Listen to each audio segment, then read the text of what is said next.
Hey friends, welcome back to the channel. I'm here in Welcome, North Carolina, and today we're about to walk through the RCR Racing Museum. Look at a little NASCAR history, and if you're an Earnhardt fan, I think you ought to watch. Let's go inside and see what kind of cool vintage race cars we can find today. Let's go do this. So here we are, we just paid. It was actually $10. So that is an awesome mural right out of the gate. So she actually gave us a token now. Welcome to the RCR Museum. A little gate right here where not just anybody can walk in, so they gave us a token. Put a token in. Allows you to pass through. And then you start off, I like this Peanuts, Corn, and Heroes. All kind of history here.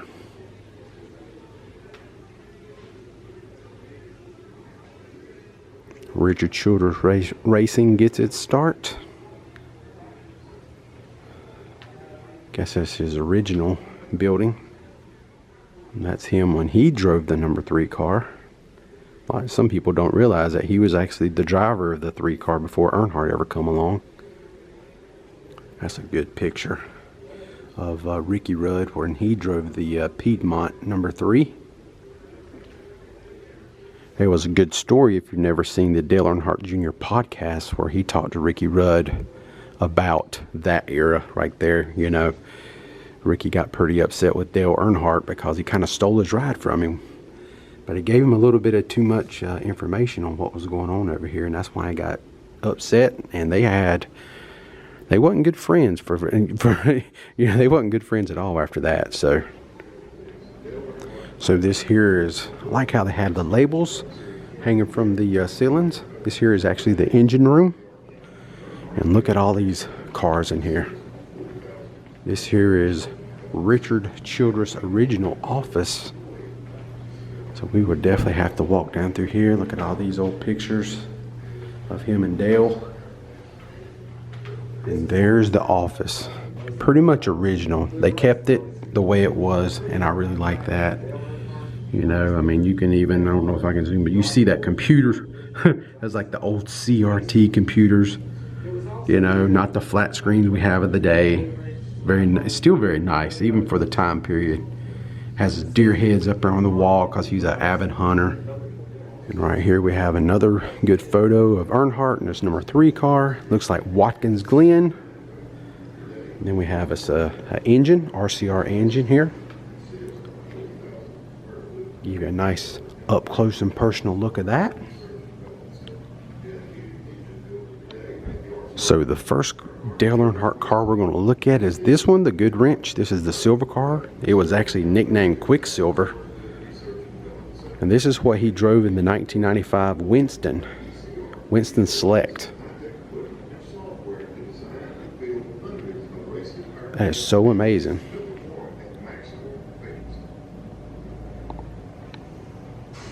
So I do want to let you know that, like, if you come here and visit, they have these little signage, a little bit of information on it, where you can read about it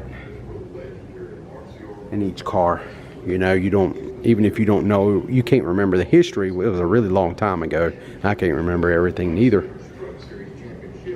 This here was Atlanta 1996. That must have been the Olympics. And this next paint scheme is the Wheaties Dale Earnhardt car that Sam Bass actually designed a paint scheme for the Winston. That's like their all-star race in 1997. For all 6 of Dale Earnhardt's Cup Championship, as well as Mike Skinner's Truck Series Championship. And there's the actual Wheaties box with Dale Earnhardt on it. A very large Wheaties box. So cool. I love that car with the Tasmanian devil on the hood. I think that is just so awesome. That is a pretty car. Then we have a Coca-Cola.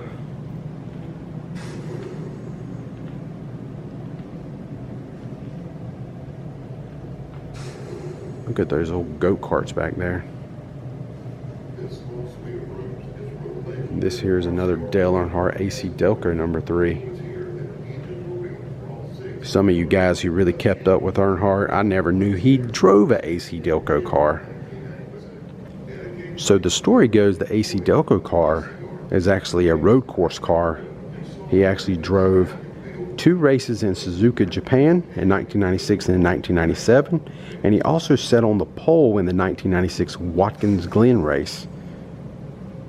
2 weeks after breaking his collarbone, he sat on the pole in this very car. That is pretty cool.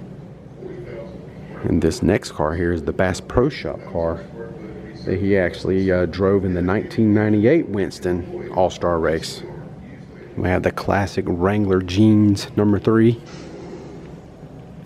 And this car right here is pretty interesting because I remember I had a boss, a guy I worked with, and he was a huge Earnhardt fan. I'm telling you, he knew a lot of Earnhardt stuff. And I remember when they announced this was going to be the paint scheme that they were going to run, I think Earnhardt was pretty furious about it. He really didn't like driving a car with these bright colors. And they actually had a fire suit that they wanted him to wear that matched this, and that's where he put his foot down. He finally said no. He said, I drive the car, but I'm not going to have a fire suit with these colors on it. I think that's so funny. That is just such a classic Earnhardt story. But you gotta say, it is a very bright colored car. You know, I mean, look at that thing. You can really see down in there pretty good. So this next area we're coming to is actually called the original shop. So this here is the main area where all the work went on the cars themselves, I would say. So here in the original shop area, we get to see this car, this Oreo Goodwrench car. This is actually the car that he raced in the Budweiser shootout and was actually leading the race with 2 laps to go, and then Tony Stewart got by him and won the race by 0.0145 seconds. And as you can see, they've never really cleaned this car once the race was over. You know, you still have the tape that they had on the car. You can see the scuffs from the bump drafting that they would do back then. Look at all the dirt and grime. The rubber still on the race car after all of these years. Still have the tear-offs. Man, I tell you, Richard Childress knew what he was doing. He had to know. I guess one day he knew he was going to have a museum like this, you know. Now, the next car up means a lot to a lot of people. This here is the final win car. This is his Talladega car. As you can see, it has the wicker bill on it, the fin, because that was the rules they had back then, to punch a bigger hole in the air where they could suck up and draft and slingshot past each other. Because the cars, a lot of people thought, was too aerodynamic. It's harder to pass. So at Talladega that year, they run this configuration. And this here is his last win at Talladega, and it was really spectacular. So this car right here in front of us is the 1995 Brickyard 400 winning car. This is the race where he beat Rusty Wallace by 0.37 seconds. So the next car up, this here is the March 2000 Atlanta Motor Speedway victory. This is where he was leading like the last 36 laps of the race, and Bobby Labonte was coming at the end of the race, and he ended up winning that race by 0.010. I mean, 1/100th of a second of a win. That was it. He had his hands full because Bobby Labonte was coming that race. I remember that like it was yesterday. And they actually have a little video of it to kind of show it up here.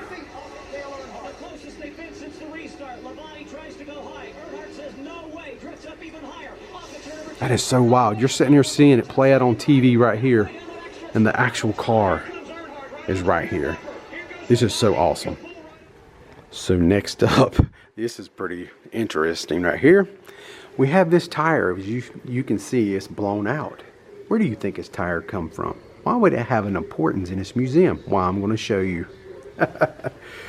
If we look down here, this is the Daytona Blowout tire in 1990 in pursuit of the elusive Daytona 500 win, the finish line was right in sight when Dale Earnhardt suffered a blowout to his right front tire on the last lap by running over a piece of metal on the track. Luck was not with RCR that day, and this is all that remains of that very tire that cost us the race. It took RCR and Dale until 1998 to finally win the Daytona 500. You remember on TV every once in a while you would see Dale, you know, before he won his 500, they would always say, is this the year? What's going to happen this year? It's like he always had a little bad luck at that race. And in 1998, he finally pulled through and was able to win it. Now, right here in the middle of this shop area, you see this plate. It's like a plate on the ground. And I think this is actually the setup plate where they would actually like put the cars, weigh them, put the setup in them because it needed to be perfectly flat. And that way they could figure out what their weights was on all four corners of the race car before they take them to the track. And I'm pretty sure that's what this used to be. And you can see maybe this right here was like the stands that used to, on all four corners, they used to like post it come up out of the floor. They're just helping the setup process. Right there's two more, and I bet you there's some back here also. And there is. I'm pretty sure that's what that used to be. That's pretty cool that they left it. Wish they had some sign explaining what that metal, what the plate was, but I'm pretty sure that's what it is. I think it's a setup plate. So let's see here. We can actually get inside of this race car. Now, obviously, you wouldn't have a door handle like that, you know.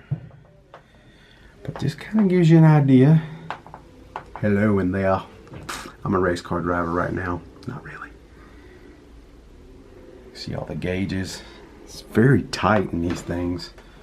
Could you imagine going around a racetrack at like 200 miles an hour in this thing and it go airborne? That would freak most people out.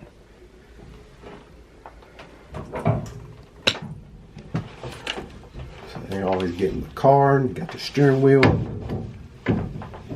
Maybe. Yeah, we got it on. A little wobbly, but you know, maybe that was from just being frustrated, like, get out of my way, I want to win. This is pretty cool though. I like this. Driving, racing. You know, somebody tick you off, you might put some fingers out this window at him. That's what he would do. He would do that right there, you know, flip them off. It's always fun.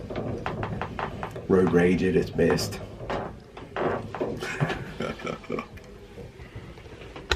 Alright. Enough of that. That's the, I guess that's the ignition box. They would always say if something would happen, switch ignition boxes, and I guess that's where they would do this.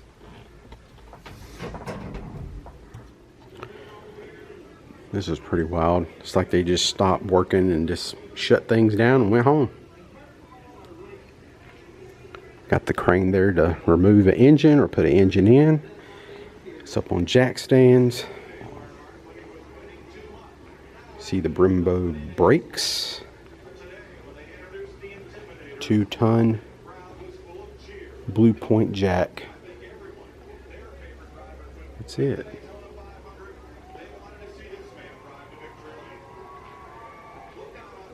Have the adjustment tools in the back to put wedge in, take wedge out. Another cute little, like a little mini go-kart almost on it. So right here is pretty cool. They have a whole section. This wall is from the race. This is the Daytona 500 car that he won with, the 1998 Daytona 500 winner. Right here. How awesome is that? You can see Chocolate Myers, the gas man, up there on the top left with his hand up. You see Dale and Teresa there in the middle, and Larry McReynolds, the crew chief, right off to the right. Still has all the grime, dirt, you know.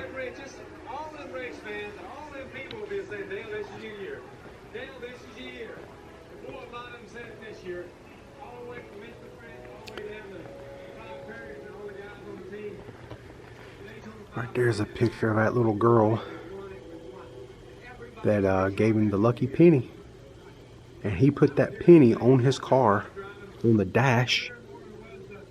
And I can still see it in there. I don't know if I can pick it up on camera. I try to zoom in, but it's still in the same place. As you can see it right there beneath some of the gauges. It's a little round, like right in there.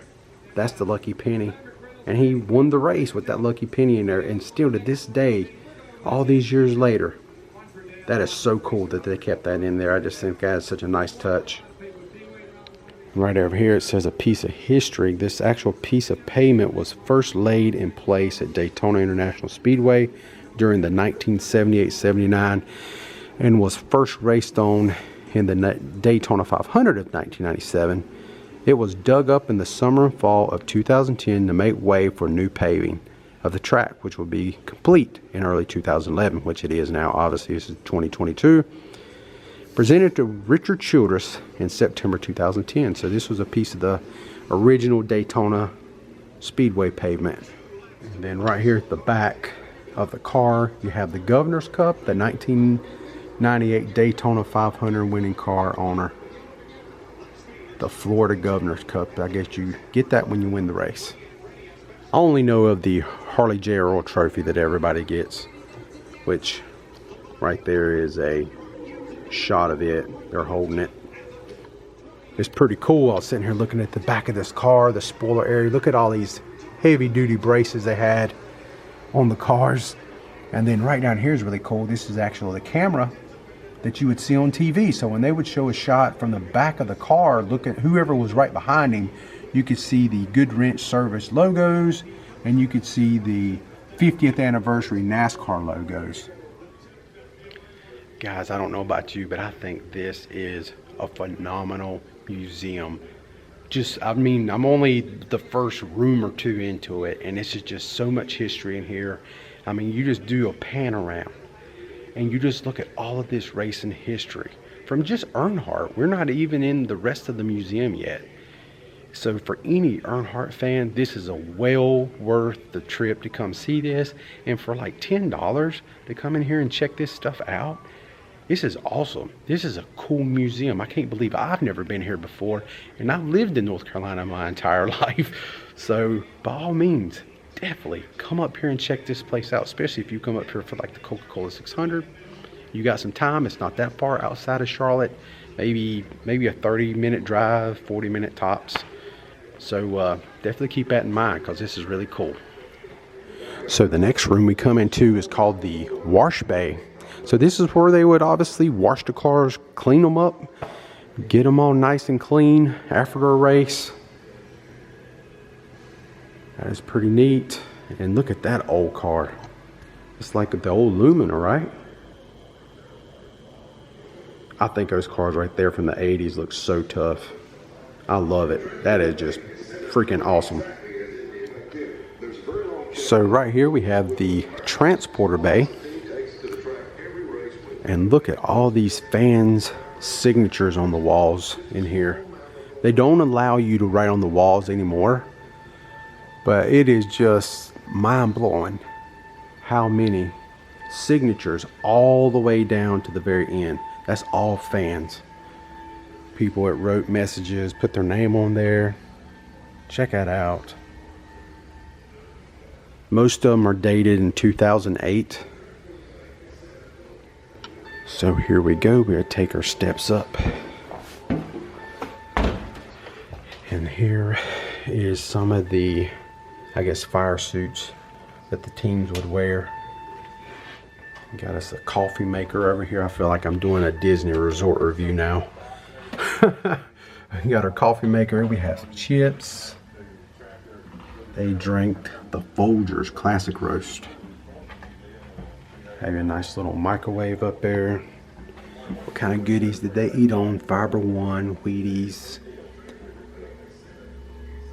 Has some good little yummy stuff in there. Of course, you gotta have the Oreos, right? Oh, there's my favorite, Reese's Peanut Butter Cup, which I like a payday too. Vienna sausages. I'm always like them. Have some pork and beans. Microwave Singles Hamburger Helper. So they was really into the quick foods for sure. Little snacky stuff. Lucky Charm treats. And some Jif peanut butter. I'm more of a Peter Pan guy, but Jif's not bad. And right here across from where they kept their food, you have all your radios for the race weekend for the team. All your scanners. Then we had our motor oils, 76 synthetic motor oil. They ran 20 weight, 20W50. High power brake cleaner. That stuff is awesome right there. Glass cleaner. I used to use that exact glass cleaner when I would clean cars when I was younger. So right up here next we have all of our like parts for setups. We have all of our springs down here. All these springs are actually, you know, they have a specific weight, so they could change these springs out and it would totally change how the car drove on the racetrack. Have some spare engines, just in case you blow one up or something happens, you have a spare. All kind of parts in there, tools. Everything was labeled neatly where, you know, you can find stuff quicker. So if somebody said, hey, go get me a hood hinge, you know exactly where it is. So I just exited. They have another area right here, like a living quarters where you would hang out, but they didn't have no lights on in the side, so I couldn't really see anything. So I thought I would just give you a quick walk down the side of the truck, the hauler here, where you can kind of see what it looked like if you've never seen it going down the interstate before. So the next area we're in is the research and development. This is where they would make the cars and test things out. And that right there is actually, I think, a clay model. I've actually seen this on TV before when they unveiled this place years ago. This is the 1990 Lumina original third scale clay model designed and developed for wind tunnel testing at the cost of exceeding $150,000. Holy moly. Gee whiz. It costs a lot of money to win, right? So the next up here we have, this is the fabrication area where they build the cars, do all the welding, make these roll cages. Man, you know, this is the actual shop where they built these race cars.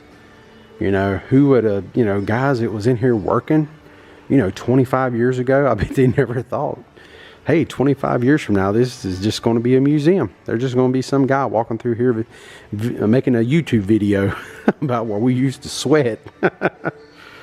Here's where I guess they would make all the sheet metal on that wheel right there. They could shape it how they want it for the car.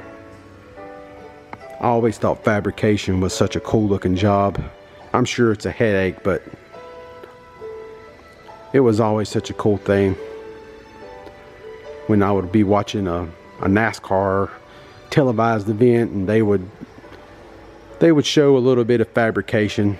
Jeff Hammond or somebody would show something, you know, on how they fab things, especially when you would be at Daytona and they'd kind of bump up the front of the car and then it would show them recut the piece, reshape it, put it back on there, and they'd be back racing the next day. So right here on this fab car, they actually have like their check sheet up here.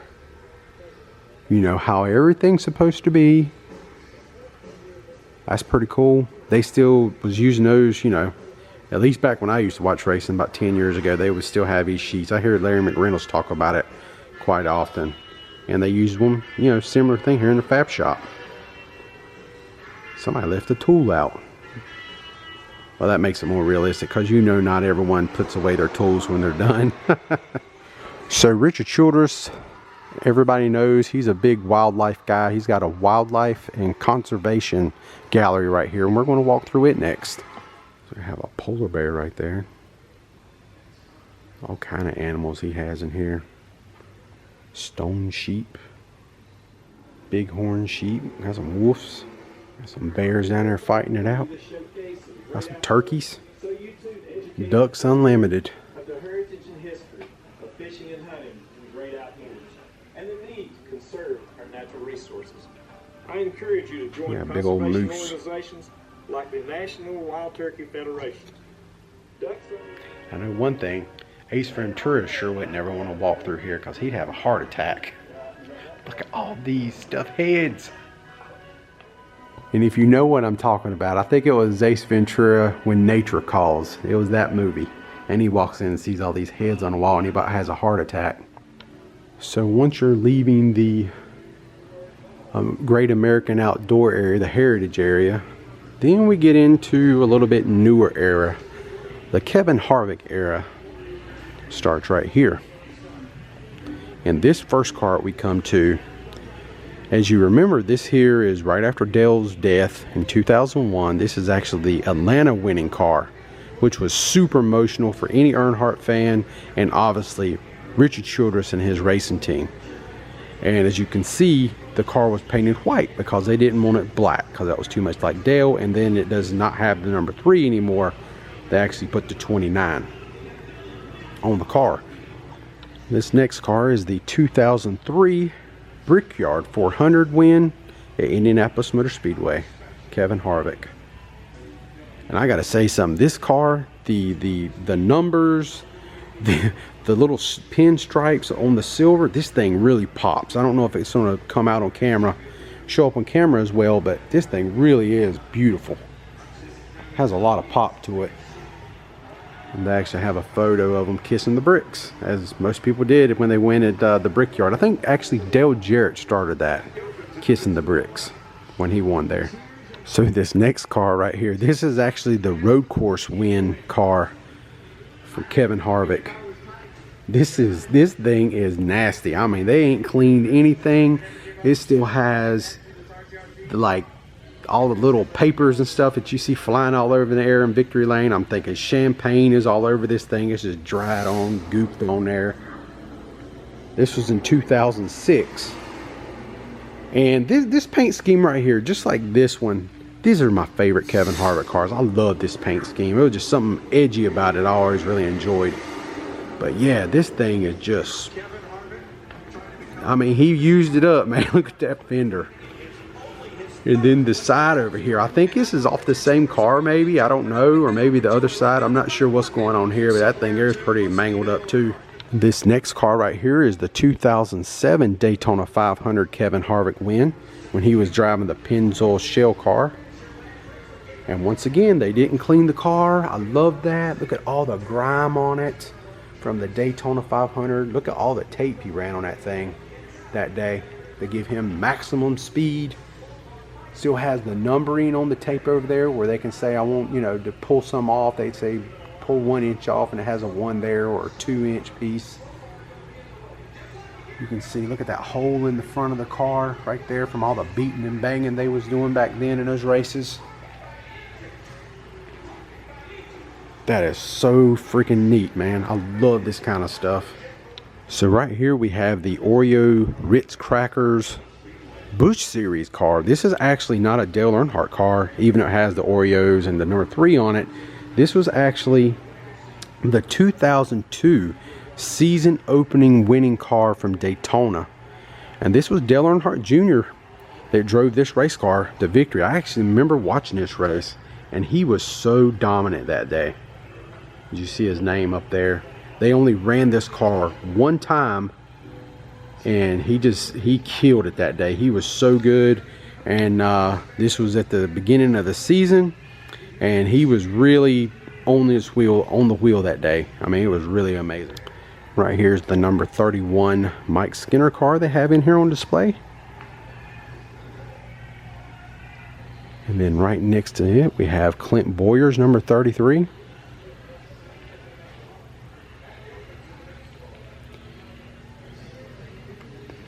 And this number 3 car right here is actually back in 2003. I don't know if you remember or not, but that year they would have like past champions take like a parade lap at the beginning of the races, And all the past champions would have this seal on the hood of their car, because I remember Dale Jarrett did it, Jeff Gordon, and then, well, obviously Dale Earnhardt, you know, was not around at that time, so Richard Childress actually drove this car, I think, at the All-Star race in Charlotte. And this was the car that he drove around for the parade lap before the race started. And here we have a good up close and personal look at Ricky Rudd's Piedmont number 3 when he drove for Richard Childress Racing. Two-time champion 2018 and 19. Tyler Reddick.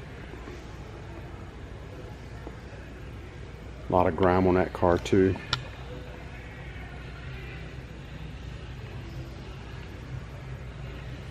This area right here, I guess, starting with the Xfinity Series champion, we have a lot of old cars here from the Busch Series and the Xfinity Series.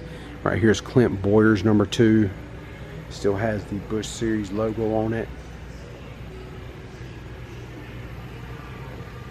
Then we have the Kevin Harvick number 21.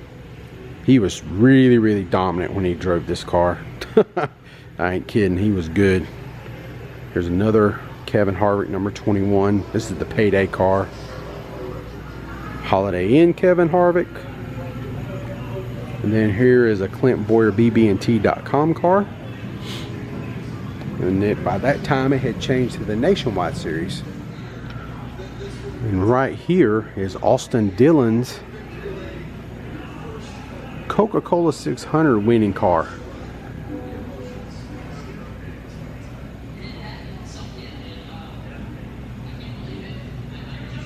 That's a pretty cool looking patriotic paint scheme. The car has no shine to it. It has a very flat color to it. I think that's what makes it look kind of cool.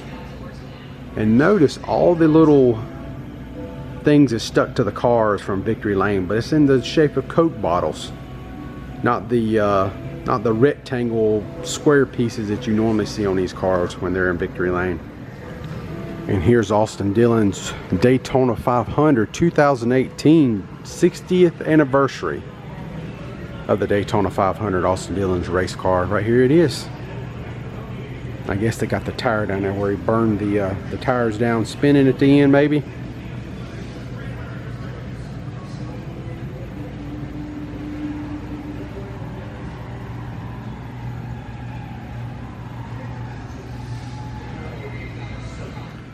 And here's the Austin Dillon Championship 2013 Nationwide Series champion. This is the jacket that they presented him with.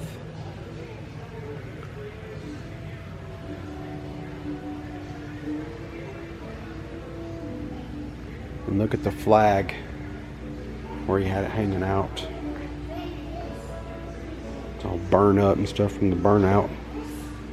So the next area we're headed to is the Hall of Champions and Trophy Room.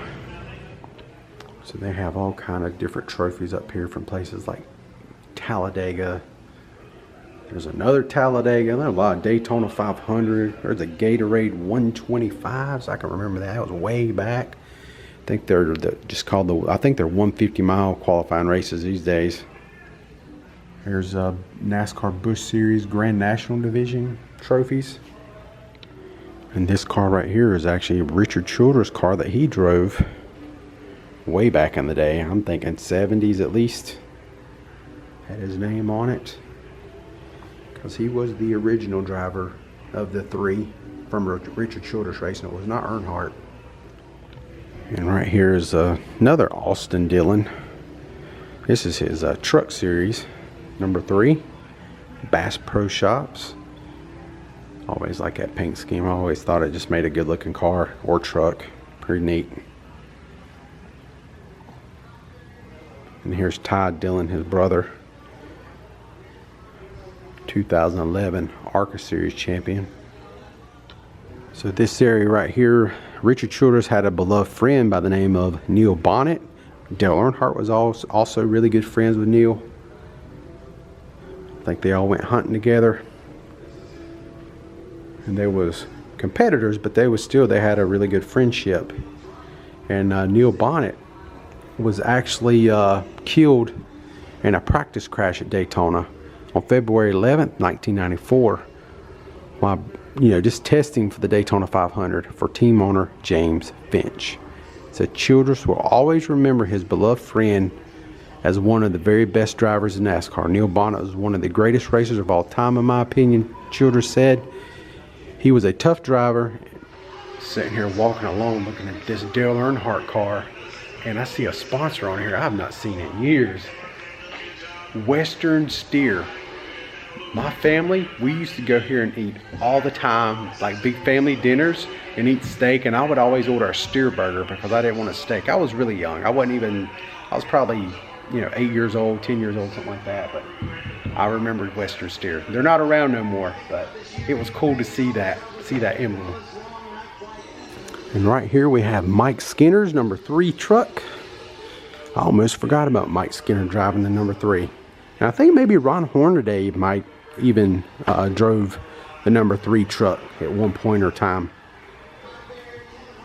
So this car right here is the 2001 Busch Series Championship, driven by Kevin Harvick. And at the time when he won this championship, RCR, Richard Childress Racing, was the only racing NASCAR team that had won a Cup Series Championship, a Busch Series Championship, and a Craftsman Truck Series Championship. So all 3 flagship series, at this point in time, he was the first one to win all 3 of them. And look at that back tire where he was spinning the wheels off that thing. And it's still shredded. They just left it the way it was. I think that is awesome. I love seeing that kind of thing.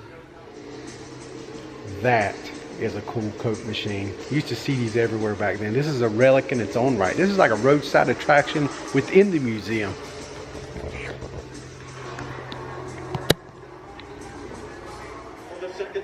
Well, that pretty much concludes the visit. Thanks for visiting the RCR museum. This is a lot of fun. We exit out. We have the store area. And friends, that will pretty much do it for our video today. I really enjoyed walking through, looking at all these historic cars especially from the Dale Earnhardt era. I had so much fun today walking through this place. I hope you enjoyed my content today. If you have any questions, or if you've ever been here before, please put in the comment section down below. And I'd like to know your thoughts about the museum, what you thought about it. So that being said, if you're new to the channel, please subscribe. If you like today's content, please give it a thumbs up. And until next time, I'm the Hitchhiking Yeti, and you guys have a wonderful day, and I will see you in my next video.